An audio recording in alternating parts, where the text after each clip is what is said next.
everybody. Great to be here. My name is Antti Ruuska. I'm from VTT. And just two sentences about VTT. So we are 2,000 researchers solving the big problems of the world. So that's what we do. And trying to think a bit beyond the obvious in what we do. And here's the topic, and let's get into it. So, what is it about?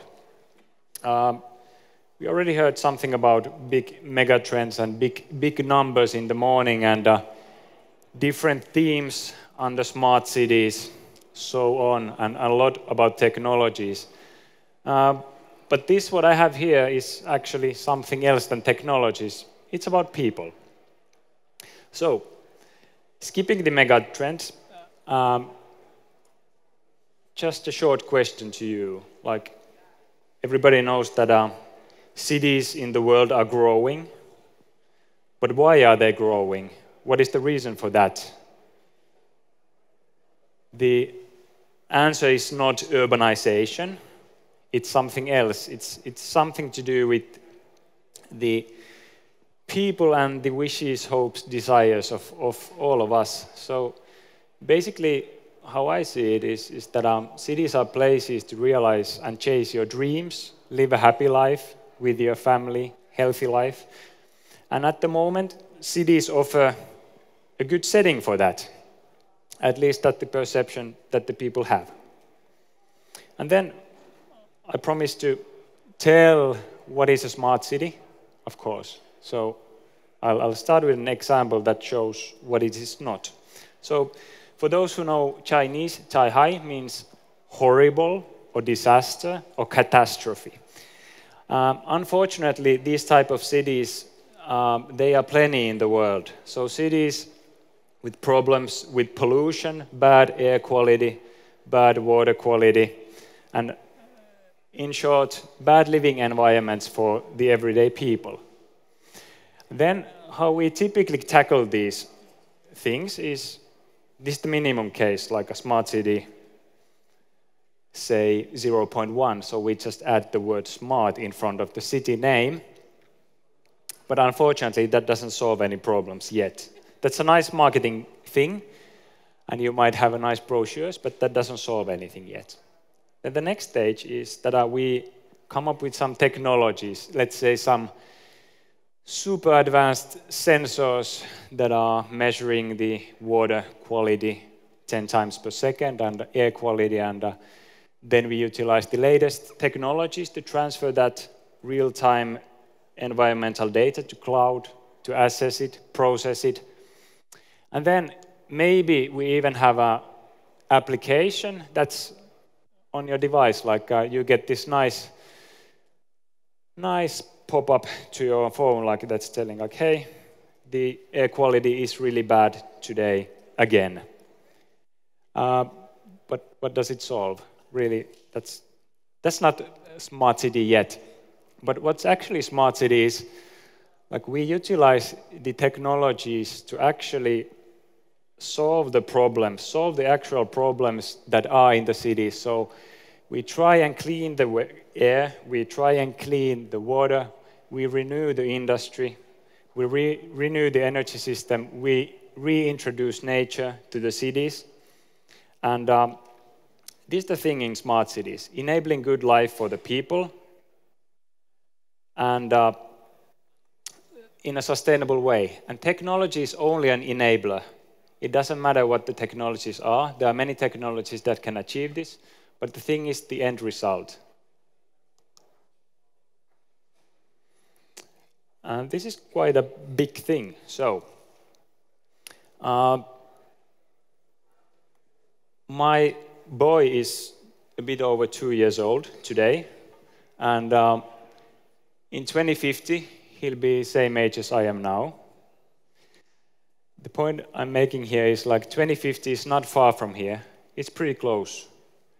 And by 2050, we'll have 2.5 billion people more living in the world's cities. So if we continue doing things as we are doing now, then it means that we need to build housing, offices, services, infrastructure, everything for 2.5 billion people more on a planet where we are already living with limited resources and the challenges of climate change. So the big question in smart cities is how to ensure a good life for all of these people in cities, but also elsewhere in the planet, taking into account the challenges of sustainable development. Then, just trying to show that there's many different types of smart cities, outlining kind of it's not a real process, but a soft process for any smart city development that you can utilize. So basically, to me and for us at VTT, you should always start from the aim of sustainable, good life. How to create that in the specific context. Then in stage 2, there's some relevant challenges that need to be solved. There's the local conditions and then the global challenges. And they are different. For example, if you think about the smart city in Kokkola or the one here in Kalasatama, Helsinki, or something in Asia, the US, the relevant challenges are different. So that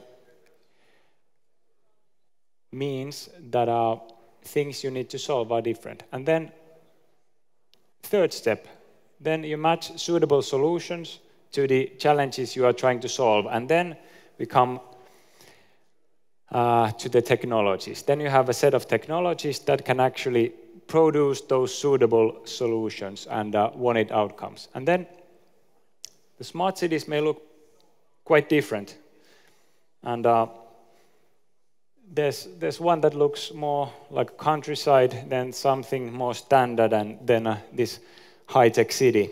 But the thing is, like, once you get a solution out there in specific context, you can actually use that as your reference, and then it should apply to similar cases elsewhere in the world. But maybe if you have developed something in highly urban environment, it doesn't work in the rural environment, and if you have developed something in the rural case, then it might not be scalable to the mega cities of the world.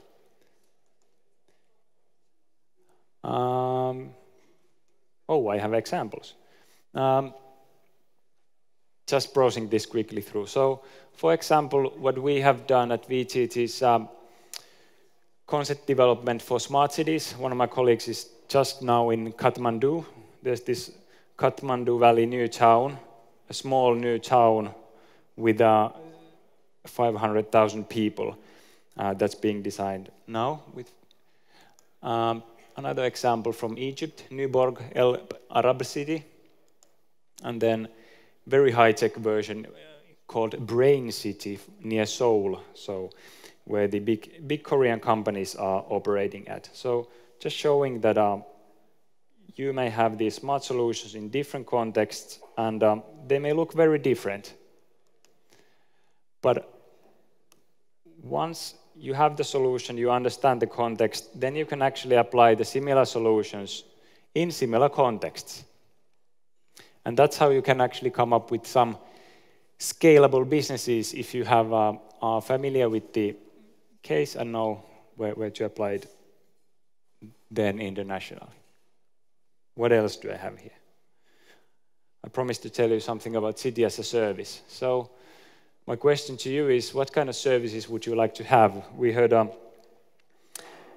presentation about cities as platforms, but we also heard or learned as part of that cities are actually about providing services. They are not about being platforms, but providing services for the people. So what kind of services would you like to have, considering all the technology that we have available? There's a great demo at Vapise and also at Hitachi on this theme. But this is something we did in the Helsinki railway station. So tracking people, completely doable now. as you can see in the demo stands. But tracking people with different types of technologies is possible to do. So we can analyze, assess the routes people are taking, the spots where they spend more time, which direction they are facing, what things are catching their attention, and so on. And these type of things can be used for city planning, creating better cities. Of course, nowadays it's more used to produce better advertisements. But anyways, that's a different case. But what do we allow cities to do? What do we want? What kind of services do we want? Everybody knows from the newspapers, international context, that you can put a face on any of these anonymous people if you want to. What you can also do is you could utilize different technologies to assess what types of substances, items the people have with them when they are walking in the railway station. You can also spot, utilizing smart algorithms, you can spot like what activities are these people doing. Are they walking, are they running, or are they maybe lying motionless on the floor? You can also put a happy face or sad face on these people's faces. So how are they feeling when they are walking at the railway station? Even this can be done. How's their vital signs? Are they stressed? Are they relaxed? And this may be still a bit more high-tech or sci-fi, but combining this to genome information, you might, for example, in the future, be able to spot like when you're walking to work or store or something, someone might interrupt you and tell like, hey, based on data, you should really go to see a doctor or something else. But do we want to have these kind of interventions in our lives? Do we want that someone is actually taking this role and telling things about us that we don't necessarily even know? And there's people who was in the same meeting with me, meeting with one of the Asian smart city people. I showed the same case to them.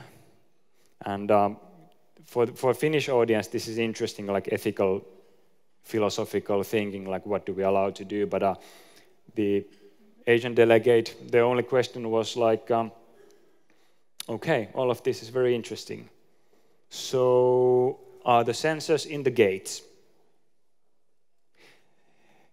And I had to tell, like, actually, this is not in use because there's some ethical problems in Finland. But anyways, things are progressing at different paces in the world, and what's relevant to us or what's a problem for us might not be a problem for others. But I saw from the program that these ethical discussions about AI are in the topics of other speakers, so not going into more details on that.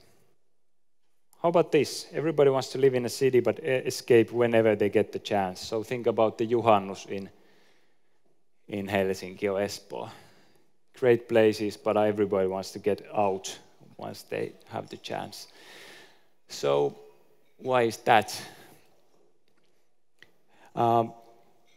It's been predicted that because of the disruption of work and AI and everything, work will change and we will do more and more work with our brains. So we actually need to be creative and do creative work, innovation work in the cities. But on the other hand, there's also research that's telling us that asphalt and concrete and all these hard elements, they are not very inspiring as opposed to nature that's relaxing and opens up your creativity and so on. So just a question, like what kind of cities do we want to actually build? And of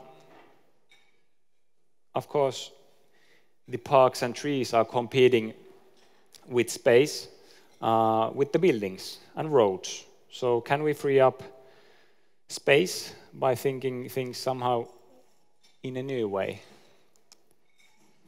So this for Espoo could be Helsinki, could be any growing city. But just showing a case. So there's a certain population, an expected growth rate of 4,600 persons for the next decade. And good life is at the moment defined somehow. It's connected to the square meters that we have. It's 36.2 at the moment. It used to be 31.2 in 90s. I guess we had a worse life then. But anyways, the solution that you have is that you plan and build departments for 46,000 new inhabitants in the next decade in order to accommodate these people and, of course, provide the services. But how about if the problem setting was a bit different? So how about if you would try to move back to the square meters of the 90s, which is 31 per person, within the next decade? You could actually accommodate all of those 46,000 new inhabitants in the existing buildings. So this is about utilizing spaces better, more efficiently, and think about, for example, Airbnb. That's part of the same world. And I saw something at the Abloy stand about better utilizing common spaces, for example, between buildings, so that you wouldn't have to have the, say, laundry facilities in all of the buildings, but you could share it with different buildings with smart applications. But Abloy had something on that over there. And then promised to tell something about innovation ecosystems. How can they be engines of growth, or what was on the program? But I'm telling an example of Smart Otaniemi innovation ecosystem. This is sorry about the Finnish. It's from a Finnish magazine, Tekniikka and Talous, a couple of weeks ago. So just telling like how we are developing world-changing ideas for smart energy. In Otaniemi. So basically, blockchains are coming, 5G is coming, energy storages are coming, virtual power plants, solar panels, electric vehicles, smart buildings, so on. But how can you try these things of the future already today? So that's what Smart Otaniemi is about. The solutions that we are developing there with the companies, there's already something like 30 companies involved, funded by Business Finland. So coming up with the solutions of the future that are both sustainable and commercially successful. So things that can be tried and tested in Finland for the first time in the world, the technologies and the business models together with the citizens. And things that can actually be scaled up and exported elsewhere in the world. Because I really believe that, I don't know how many of you read the IPCC report on 1.5 degrees, but I really feel like we in Finland, in Europe, we have a big role to play in solving the problems of the climate change.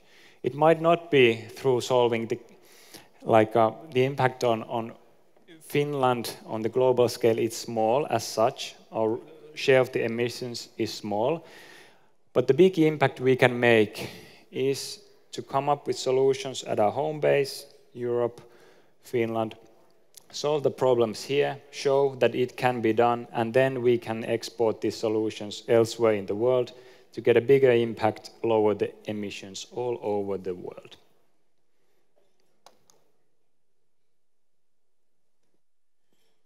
I think that's what I had to say. And I think I kept my promise. I did not talk about technology, but I tried to talk about people, because that's what smart cities are really about. But it's also about the planet. People, planet, and technology enables well-being and a good life. Thank you. It was my pleasure being here.